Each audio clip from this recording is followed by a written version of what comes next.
Good morning students. आज हम history का चैप्टर नंबर 1 जो कि यूरोप में राष्ट्रवाद का उदय का पार्ट नंबर 3 रीड करेंगे। जर्मनी और इटली का निर्माण। जर्मनी और इटली के निर्माण के अंदर हमें देखना है कि जर्मनी में सेना राष्ट्र की निर्माता हो सकती है कैसे। 1848 के बाद यूरोप में राष्ट्रवाद का जनतंत्र और क्रांति से अलगाव होने लगा था। यानी राष्ट्रवाद का पूरा देश जब एक राष्ट्रवाद की भावना से उभर कर आ रहा था तो क्रांति से अलगाव होने लगा। राज्य की सत्ता को बढ़ाने और पूरे यूरोप पर राजनीतिक प्रभुत्व हासिल करने के लिए रूढ़िवादियों ने अक्सर राष्ट्रवादी भावनाओं का इस्तेमाल किया। जो रूढ़िवादी थे, पुरानी परंपरा को जीवित रखना चाह रहे थे, ऐसे लोगों ने राष्ट्रवादी भावनाओं का इस्तेमाल किया। इसे उस प्रक्रिया से देखा जा सकता है जिससे जर्मनी और इटली एकीकृत होकर राष्ट्र राज्य बने थे। इसके अंदर हम वो चीज़ देखते हैं जिसमें जर्मनी और इटली का एकीकरण हुआ, राष्ट्र राज्य बने। राष्ट्रवादी भावनाएं मध्यवर्गीय जर्मन लोगों में काफ़ी व्यापक फैली हुई थी और 1848 में जर्मन महासंघ के विभिन्न इलाकों को जोड़कर एक निर्वाचित संसद द्वारा शासित राष्ट्र राज्य बनाने का प्रयास किया गया था। महासंघ के द्वारा विभिन्न इलाकों को जोड़कर नई निर्वाचित एक संसद जो कि शासित होकर संसद द्वारा शासित होकर के राष्ट्र राज्य बनाने का प्रयास किया था। मगर राष्ट्र निर्माण की ये उदारवादी पहल राजशाही और फौज की ताकत ने मिलकर दबा दी थी। राजा और फौज की ताकतों ने इसको दबा लिया। उनका प्रशा के बड़े भूस्वामी जो थे उन्होंने समर्थन किया था। प्रशा के भूस्वामियों ने समर्थन किया। उसके पश्चात प्रशा ने राष्ट्रीय एकीकरण के आंदोलन का नेतृत्व भी संभाला था। जो राष्ट्र को एकीकरण करने का जो नेतृत्व किया वो प्रशा के प्रमुख मंत्री ऑटो वॉन बिस्मार्क ने इसका जनक माना जाता है, इसने इसका नेतृत्व किया। प्रशा की सेना और नौकरशाही की मदद ली गई थी।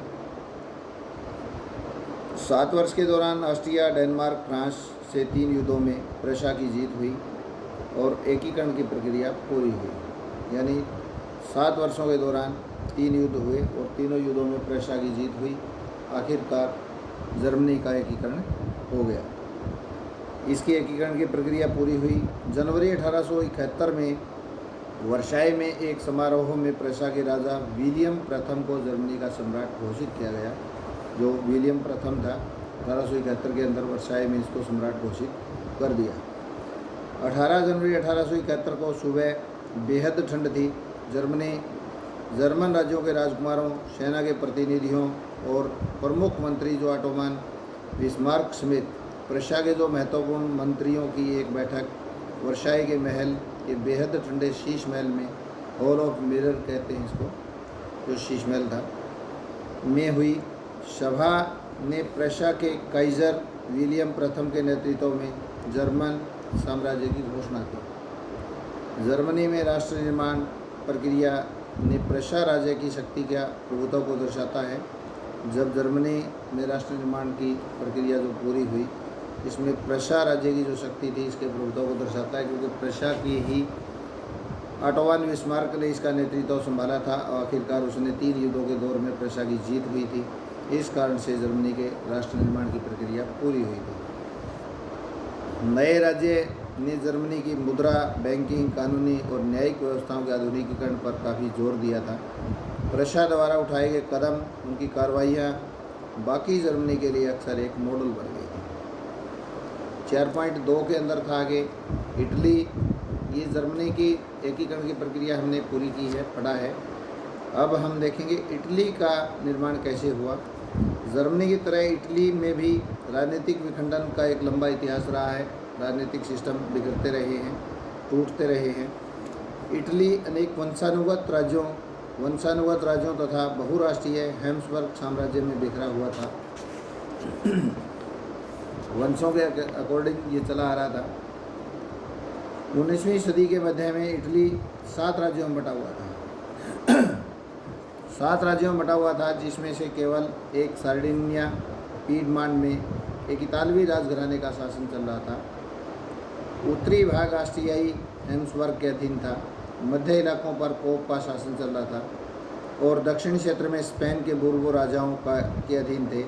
इतालवी भाषा ने भी साझा रूप हासिल नहीं किया था और अभी तक उसके विविध क्षेत्रीय और स्थानीय रूप मौजूद थे। कहने का मतलब कि इटली 7 राज्यों में बटा हुआ था इस प्रकार से, कहीं पर पोप का शासन चल रहा था, कहीं बूर्बो राजाओं के अधीन चल रहे थे स्पेन के कुछ दक्षिणी क्षेत्र, कहीं सार्डिनिया पीडमांड में राजघराने का शासन चल रहा था। इस प्रकार से बटा हुआ था 7 छोटे छोटे राज्यों के रूप में। 1830 के दशक में जूसेप्पे मैत्सिनी ने एकीकृत इतालवी गणराज्य के लिए एक सुविचारित कार्यक्रम प्रस्तुत करने की कोशिश की। जो जूसेप्पे मैत्सिनी था, इसने इसका एकीकृत करने की एक सुव्यवस्थित कार्यक्रम प्रस्तुत करने की कोशिश की थी। उसने अपने उद्देश्यों के प्रसार के लिए यंग इटली नामक एक ग्रुप संगठन भी बनाया।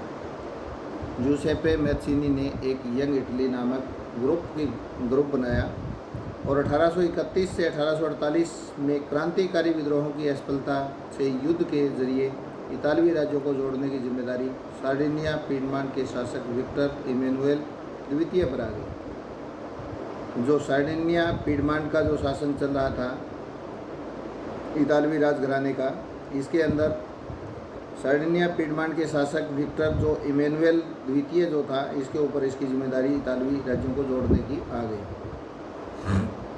इस क्षेत्र के शासक अभिजात वर्ग की नज़रों में एकीकृत इटली उनके लिए आर्थिक विकास और राजनीतिक प्रभुत्व की संभावनाएं उत्पन्न करता था। प्रमुख जो मंत्री था काउर, जिसने इटली के प्रदेशों को एकीकृत करने का आंदोलन का नेतृत्व किया था, न तो एक क्रांतिकारी था और न ही जनतंत्र में विश्वास रखने वाला व्यक्ति था। प्रमुख मंत्री जो काउर था। इतालवी अभिजात वर्ग के तमाम अमीर और शिक्षित सदस्यों की तरह वह इतालवी भाषा से कहीं बेहतर फ्रेंच बोलता था। फ्रांस से सार्डिनिया पीडमांड की एक चतुर कूटनीति संधि, जिसके पीछे काउर का हाथ था, से सार्डिनिया पीडमांड 1859 में ऑस्ट्रियाई बलों को हरा पाने में कामयाब हुआ था। नियमित सैनिकों के अलावा जूसेप्पे गैरिबाल्डी के नेतृत्व में भारी संख्या में सशस्त्र स्वयंसेवकों ने इस युद्ध में हिस्सा लिया था। 1860 में वे दक्षिणी इटली और 2 सिसिलियों के राज्य में प्रवेश कर गए थे।